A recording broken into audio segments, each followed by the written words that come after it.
Sur notre Terre, des millions d'espèces animales nous entourent. Malgré que l'homme est un faible à les tuer pour diverses coutumes, pour manger ou pour contempler les goûts de luxe de certains, d'autres, eux, essayent de s'en inspirer, car même si l'homme est la race la plus intelligente, il ne l'est pas dans tous les domaines.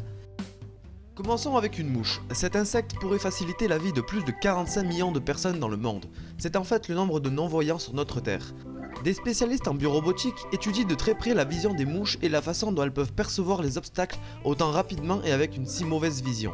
Notre œil à nous dispose de 576 millions de pixels. Celle d'une mouche en a que 3000. Pourtant, nous serions incapables d'appréhender notre environnement aussi bien qu'une mouche qui vole à plus de 10 mètres secondes. L'œil d'une mouche utilise le flux optique plutôt que les images détaillées de son environnement, ce qui limite la quantité d'informations à traiter. Elle est donc plus rapide et plus facile à analyser par leur cerveau. La qualité de la vision n'a donc pas forcément d'importance sur l'appréhension de ce qui nous entoure.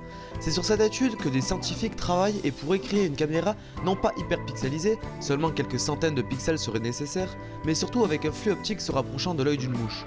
Cette caméra placée sur un bandeau pourrait transmettre des vibrations pour avertir aux aveugles un risque de collision et de la direction d'où vient le danger, comme par exemple une voiture ou des obstacles au niveau de leur tête, qui sont souvent les obstacles les plus difficiles à appréhender pour un non-voyant.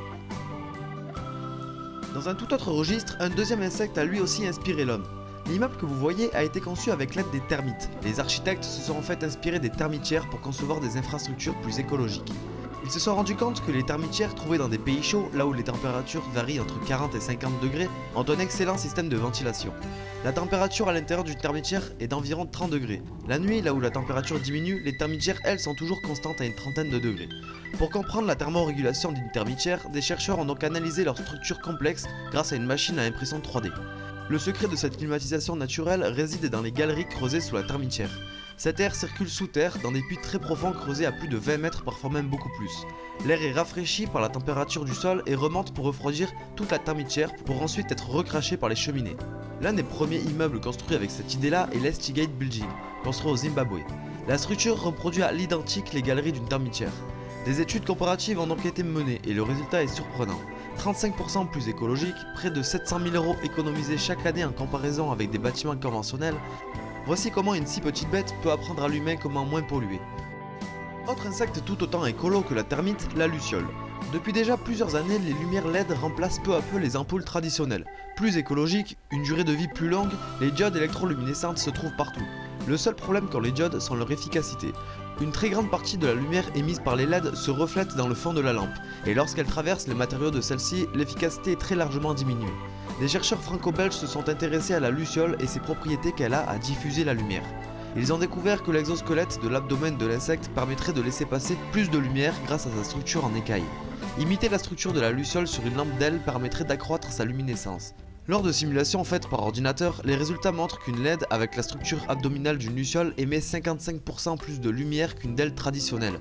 À grande échelle, cela représenterait des économies gigantesques et permettrait de consommer 2 fois moins d'énergie pour un résultat identique. A l'inverse des inventions qui nous permettent de réduire notre besoin d'énergie, une espèce marine, elle, nous permet de produire de l'électricité naturellement.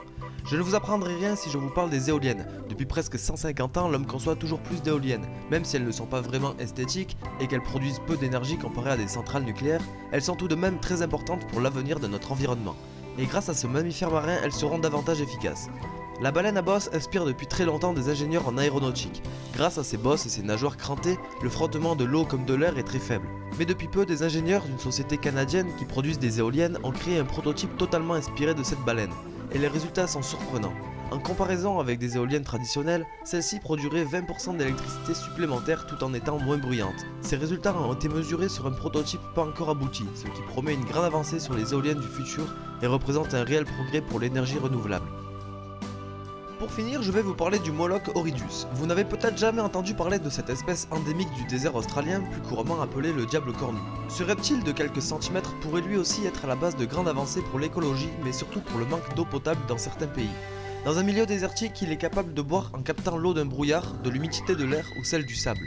Très intrigué par ces particularités que possède ce lézard, des études ont découvert que sa peau et ses écailles étaient reliées par des canaux où la capillarité était possible. Son corps tout entier agit donc comme une éponge et il peut acheminer l'eau récoltée jusqu'à sa bouche. En imitant cette technique d'extraction d'humidité, il serait possible de concevoir un système qui capte l'humidité de l'air pour refroidir des bâtiments plus efficacement.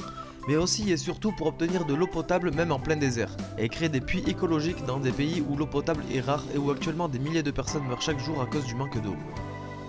Toutes ces inventions inspirées de la faune ont amélioré notre environnement, notre bien-être et notre économie. À l'échelle mondiale, ces petites inventions génèrent en fait de grandes avancées, des millions d'euros d'économie et permettent d'épargner un peu plus notre terre chaque jour.